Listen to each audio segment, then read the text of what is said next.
Hello बच्चों, Fluence academy में एक बार फिर से आपका बहुत बहुत स्वागत है। सबसे पहले मैं यही कहना चाहूँगा, आज 1 जनवरी है, तो सभी को नए साल की बहुत बहुत शुभकामनाएं। आज आप सभी के लिए हम लेके आए हैं साइंस का बहुत ही शानदार टॉपिक है। फिज़िक्स में प्रकाश यानी कि लाइट यानी प्रकाश को हम जानेंगे, लाइट क्या होता है। तो आज के इस टॉपिक में हम प्रकाश के बारे में थोड़ा जान लेते हैं। उसके बाद प्रकाश के आने वाले और भी आगे, जैसे प्रकाश का परावर्तन, अपवर्तन, गोलीय दर्पणों में परावर्तन, लेंस, कई सारे टॉपिक हैं इसमें। तो उन सभी को धीरे धीरे 1 बाय 1 करके अध्ययन करेंगे। तो चलिए देखते हैं। सबसे पहले हमारा क्या है, लाइट यानी प्रकाश। तो प्रकाश क्या होता है? तो देखिए बच्चों, प्रकाश क्या है। प्रकाश हमारी एक प्रकार की क्या होती है, ऊर्जा यानी एनर्जी। प्रकाश एक प्रकार की ऊर्जा है जिससे हमें वस्तुएं देखने में सहायता मिलती है। यानी कि जब भी किसी वस्तु पर हमारा प्रकाश पड़ता है तो वह वस्तु हमें दिखाई देती है, अन्यथा हमें दिखाई नहीं देगी। इसमें होता है क्या, जब प्रकाश की किरण यानी कि प्रकाश किसी वस्तु पर अपवर्तित होता है, जब प्रकाश किसी वस्तु पर अपवर्तित होता है और परावर्तित होकर हमारी आँख पे पड़ता है, परावर्तित होकर हमारी आँख पे पड़ता है, तो हमें वह वस्तु आसानी से दिखाई दे जाती है। तो कुल मिला के हम ये जान चुके हैं कि प्रकाश वह ऊर्जा है या फिर एक प्रकार की ऊर्जा है जिसकी सहायता से हम वस्तुएं देखते हैं या फिर हमें वस्तुएं देखने की अनुभूति प्राप्त होती है। इसे हम कहते हैं लाइट यानी कि प्रकाश। तो अब जान लेते हैं प्रकाश के स्रोत यानी कि प्रकाश स्रोत।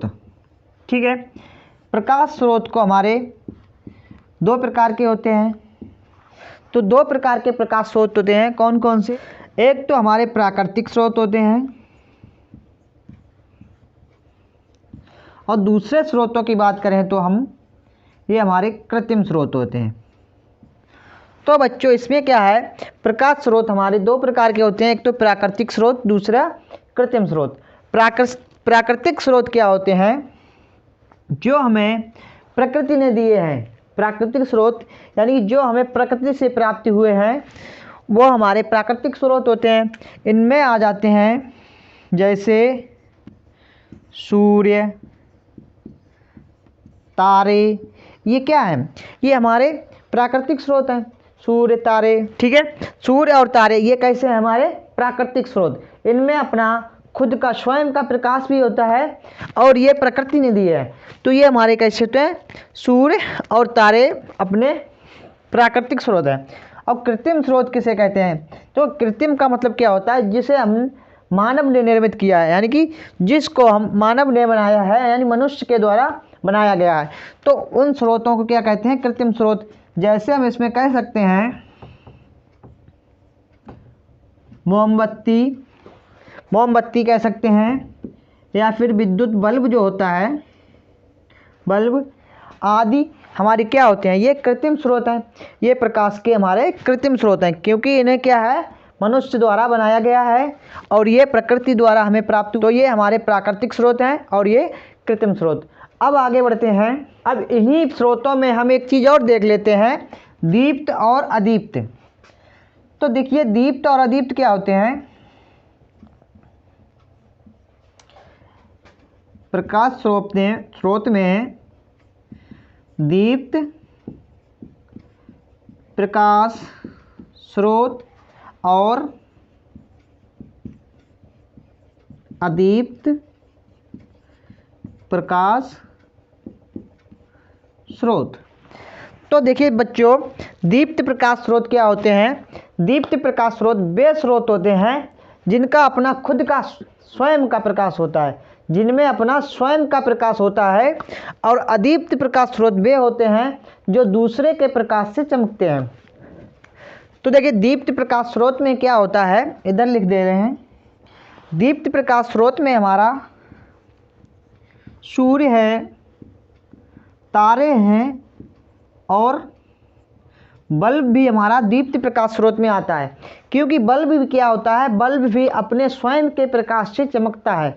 अपने स्वयं के प्रकाश से जो चमकते हैं उन्हें हम कहते हैं दीप्त प्रकाश स्रोत। ठीक है, जो अपने स्वयं के प्रकाश से चमकते हैं उन्हें हम कहते हैं दीप्त प्रकाश स्रोत। और अदीप्त प्रकाश स्रोत क्या होते हैं? अदीप्त प्रकाश स्रोत वे प्रकाश स्रोत होते हैं जो अपने दूसरों के प्रकाश से प्रकाशित होते हैं। जैसे कि देखा हो, पढ़ा होगा, जैसे आपने पढ़ा होगा चंद्रमा। चंद्रमा क्या होता है? चंद्रमा अपने स्वयं के प्रकाश से नहीं बल्कि सूर्य का प्रकाश उस पर पड़ता है तब वह रात में चमकता है, यानी कि हमें दिखाई देता है। ठीक है, तो इसमें क्या होता है, ये हमारा अदीप्त प्रकाश स्रोत में आता है। कांच को भी लिख सकते हैं। कांच क्या है? यह भी जब इस पे प्रकाश पड़ता है तो ये चमकने लगता है, तो ये भी क्या है, अदीप्त प्रकाश स्रोत में ही आएगा। ठीक है, चलिए अभी तक हमने क्या देखा, प्रकाश, प्रकाश के स्रोत। अब आगे बढ़ते हैं। चलो बच्चों, अब देख लेते हैं प्रकाश के गुण। तो प्रकाश में कौन कौन से गुण होते हैं इनको हम अच्छे से समझ लेते हैं। प्रकाश के गुण, ठीक है। तो प्रकाश में कौन कौन से गुण होते हैं, तो इसमें देखिए जो महत्वपूर्ण है पॉइंट, उन पॉइंट को हम देख लेते हैं। तो प्रकाश के गुण में हम देखेंगे प्रकाश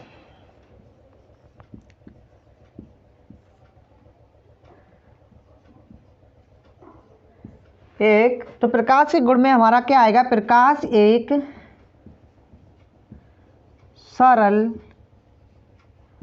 सरल रेखा में गमन करता है। प्रकाश एक सरल रेखा में गमन करता है। गमन करता है मतलब चलता है। ठीक है, गमन करने का मतलब यहाँ पे क्या है, चलने से है। ठीक है, जाता है। तो प्रकाश एक सीधी यानी सरल रेखा में गमन करता है। सरल रेखा क्या होती है, जैसे ये रेखा खींची हमने सीधी, तो सरल रेखा में गमन करता है। ठीक है, तो पहला गुण क्या हुआ, प्रकाश एक सरल रेखा में चलता है। चलिए दूसरे गुण की बात करते हैं।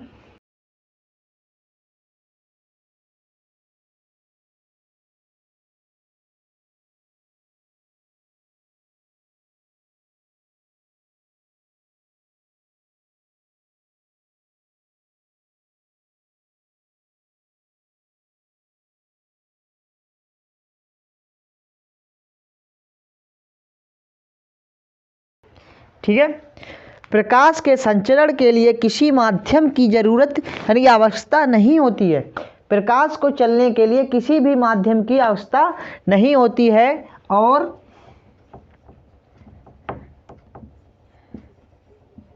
प्रकाश निर्वात में भी गमन कर सकता है।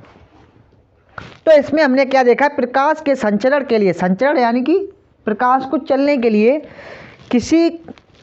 किसी माध्यम की, माध्यम मतलब कोई भी इसको माध्यम, किसी माध्यम की आवश्यकता नहीं होती है। प्रकाश निर्वात, निर्वात क्या होता है बताएंगे भी, तो निर्वात में भी गमन कर सकता है। प्रकाश निर्वात में भी गमन कर सकता है।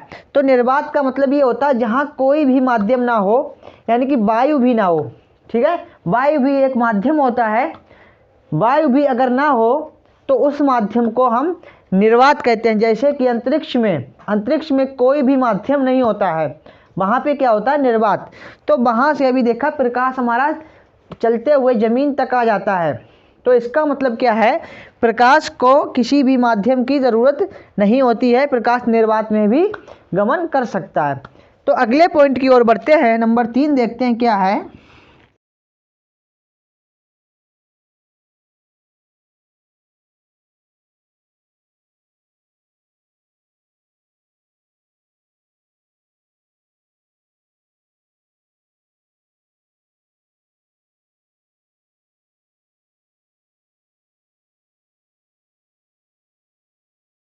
तो अगला पॉइंट क्या है हमारा, नंबर 3 देखते हैं। प्रकाश विद्युत चुंबकीय तरंगों के रूप में गमन करता है। तो अगला नंबर क्या है हमारा, विद्युत चुंबकीय तरंगों के रूप में भी प्रकाश हमारा गमन करता है यानी चलता है। ठीक है, तो अगला पॉइंट देखते हैं, नंबर 4 पॉइंट क्या होगा। प्रकाश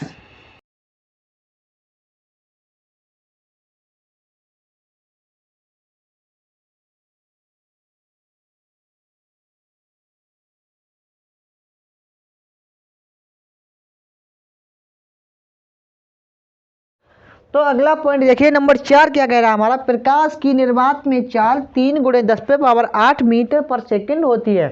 निर्वात, अभी निर्वात बताया था मैंने, तो प्रकाश में निर्वात की चाल क्या होगी, तो प्रकाश की चाल जो होती है निर्वात में सबसे ज़्यादा होती है, ये भी आप जान लीजिए।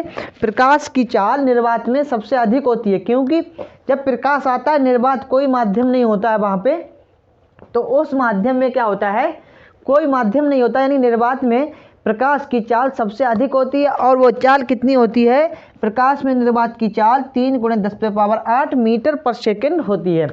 तो अगला नंबर देखिए क्या होता है, अगला नंबर 5 देखेंगे हम। 5 नंबर क्या होता है, प्रकाश की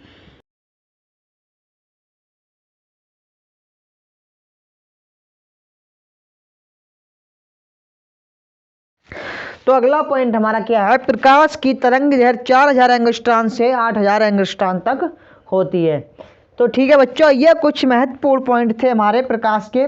तो इसमें और भी कुछ पॉइंट हैं, तो वो आप खुद पढ़ लेना किताब से, वो काफ़ी इजी और सरल है।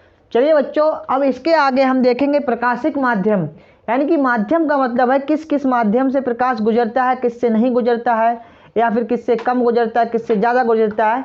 तो उन माध्यमों के बारे में थोड़ा जान लेते हैं। चलिए इसका स्क्रीनशॉट ले लीजिए, फिर बढ़ते हैं आगे। तो बच्चों देखिए, प्रकाशिक माध्यम क्या होते हैं। प्रकाशिक माध्यम हमारे 3 प्रकार के माध्यम होते हैं, तो तीनों को हम 1 बाय 1 करके देख लेते हैं। तो नंबर 1 देखिए क्या होता है इसमें, प्रकाशिक माध्यम में सबसे पहले हमारा आता है पारदर्शक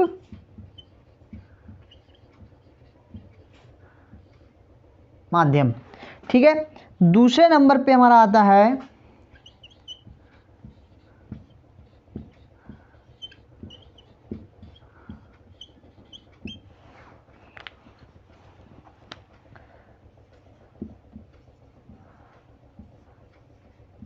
अपारदर्शक माध्यम, और तीसरा जो माध्यम होता है उसे हम कहते हैं पारभाषक माध्यम। तो ये तीनों हमारे प्रकाशिक माध्यम होते हैं। पहला होता है हमारा पारदर्शक माध्यम, दूसरा होता है अपारदर्शक माध्यम, और तीसरा हमारा बोला जाता है पारभाषक माध्यम। तो तीनों के बारे में हम जान लेते हैं कौन सा क्या होता है। तो नंबर 1 देखते हैं पारदर्शक माध्यम। पारदर्शक माध्यम हमारा क्या होता है, ऐसे इसको देखो पढ़ने से ही पता चल रहा है। पारदर्शक, पार का मतलब होता है आर पार, पार का मतलब आर पार यानी पार दिख रहा है, और दर्शक का मतलब होता है दिखना। ठीक है, दर्शक मतलब दिखाई देता है। तो पारदर्शक, पार मतलब उस पार, और दर्शक मतलब दिखाई देता है। तो पारदर्शक माध्यम का मतलब क्या हुआ, पारदर्शक यानी आर पार दिखाई जाए, जिसके प्रकाश उस पार निकल जाए, प्रकाश क्या हो आर पार निकल जाए, ऐसे माध्यम क्या होते हैं हमारे पारदर्शक माध्यम होते हैं। जैसे कि इसमें एग्जाम्पल ले सकते हैं हम, जैसे कोई कांच का शीशा लगा हो, ठीक है, जैसे कांच का शीशा शोरूम वगैरह होते हैं उनमें देखा होगा, कांच का शीशा लगा होता है, तो अंदर जो व्यक्ति बैठा होता है वो हमें बाहर से दिखाई देता है। तो वो कैसा माध्यम होता है, पारदर्शक माध्यम होता है। उसमें जब भी प्रकाश की किरण पड़ती है तो बाहर से अंदर तक चली जाती है। ठीक है, तो ऐसे माध्यमों को हम कहते हैं पारदर्शक माध्यम कहते हैं। ठीक है, ठीक है बच्चों, आशा करते हैं अच्छे से समझ में आ गया होगा। आगे देखिए अपारदर्शक माध्यम क्या होता है। अपारदर्शक माध्यम देखिए, अपारदर्शक, इसमें क्या लगा है आ मीन्स होता है हमारा नहीं, और पारदर्शक तो हम बता ही चुके हैं। तो आ मीन्स नहीं, और पारदर्शक पारदर्शक, जो पारदर्शक ना हो, ठीक है, जो पारदर्शक ना हो, ऐसे माध्यम को हम कहते हैं अपारदर्शक माध्यम। तो अपारदर्शक माध्यम जिसमें प्रकाश की किरण आर पार ना जा सके, तो ऐसे माध्यम बहुत सारे माध्यम हैं, जैसे लकड़ी है, दीवार है, जैसे लोहे की चादर है, स्टील है, कोई मेटल ले लीजिए, उसमें क्या होता है हमारा प्रकाश आर पार नहीं जा पाता है। ठीक है, तो ऐसे माध्यमों को क्या कहते हैं हम? अपारदर्शक माध्यम। कुल मिला के क्या कहेंगे हम? जिन माध्यमों से हमारा प्रकाश नहीं गुजर पाता है, ऐसे माध्यमों को क्या कहेंगे हम?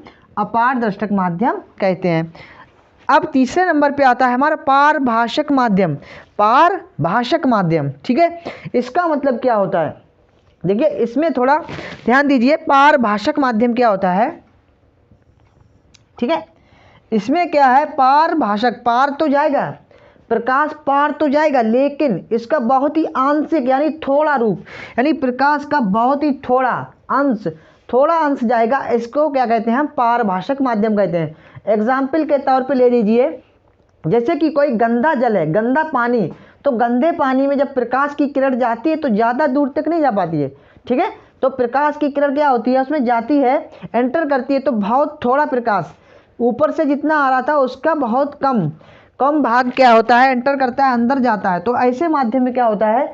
इसे हम कहते हैं पारभाषक माध्यम। एक और एग्जाम्पल देखो, बताते हैं आपको।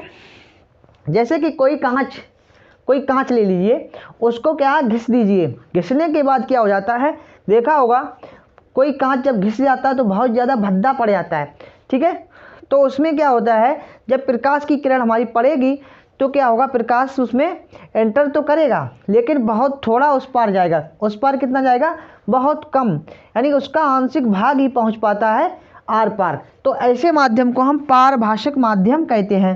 ठीक है, जैसे कि तेल में भीगा हुआ कागज। देखिए कागज क्या होता है? तेल में जब भीग जाता है तो वह पारभाषक माध्यम का काम करता है। उसमें भी जब हम टॉर्च मारेंगे या प्रकाश की किरण जाएगी, सूर्य के प्रकाश की, तो उसमें जब जाएगी तो अति कम यानी थोड़ा भाग यानी आंशिक भाग ही उस पार जा पाता है। तो ऐसे माध्यम को क्या कहते हैं हम? पारभाषक माध्यम कहते हैं। तो आशा करते हैं बच्चों आज की क्लास में आप सभी को जो भी बताया गया है बहुत अच्छे से समझ में आ गया होगा। तो ऐसी ही इंटरेस्टिंग वीडियो देखने के लिए हमारे चैनल फ्लुएंस एकेडमी से जुड़े रहिए, और जो बच्चे नए जुड़े हैं वो आज ही इसको सब्सक्राइब कर लीजिए और बेल आइकन को भी दबा लीजिए, ताकि हमारी आगे आने वाली वीडियो की नोटिफिकेशन आप तक पहुंचती रहे और आप इसका आनंद उठाते रहें। तो बच्चों मिलते हैं अगली क्लास में, तब तक के लिए नमस्कार, जय हिंद।